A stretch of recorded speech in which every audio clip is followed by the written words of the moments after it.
When Jason Warner joined Heroku, a buzzy cloud infrastructure acquired by Salesforce, he quickly met Scott Raney, a venture capitalist at Redpoint and an early investor in the startup.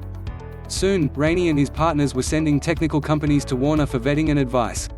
One that stood out, HashiCorp, the developer-focused cloud business now valued at $5.1 billion. So when Warner, by now the chief technology officer of GitHub and an active angel investor, poked his head up in late 2020, 2 years after GitHub's $7.5 billion acquisition by Microsoft to consider a full-time move into investing, he gave Raney et al. A call.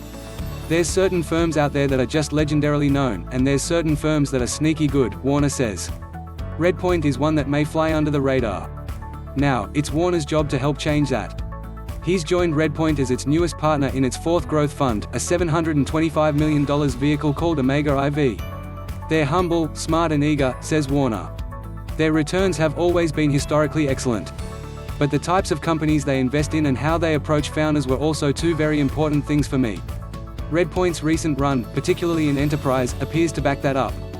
The firm backed 3 of the top 5 companies on Forbes Cloud 100 list last year, amassing a stake worth more than $5 billion in data platform Snowflake at its IPO, and building positions in HashiCorp and Stripe in both startups' Series B rounds. Add that to exits including Twilio, which went public in 2016, Looker, which was acquired by Google in 2020, and a gaggle of other unicorns. There are only a handful of firms deep in the infrastructure world, says HashiCorp CEO David McJannet. It's hard to deny their success over the last 5 years. Despite that run, Redpoint has avoided the allure of billion-dollar funds made more commonplace by Accel, Andreessen Horowitz, Sequoia and others. A lot of firms right now are amassing dollars, and they're now about moving money, says Raney, who joined Redpoint a year after its founding in 2000. And we just found that to be kind of cynical. Our take is this is still very much not a scale game.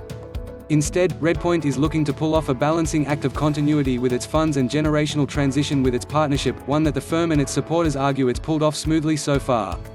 Warner joins Redpoint after its founding partners have gradually transitioned out of the firm, and some of its second wave, too. Into the ranks have stepped partners including Alex Bard, Annie Kadavy, Logan Bartlett and now Warner. Kadavy, for example, made the 2015 Forbes 30 Under 30 list in venture capital while at CRV, then left to work at Uber before joining Redpoint. She appreciated joining a relatively smaller partnership of generalist investors, she says, who could leverage the firm's tradition and former partners without them getting in the way.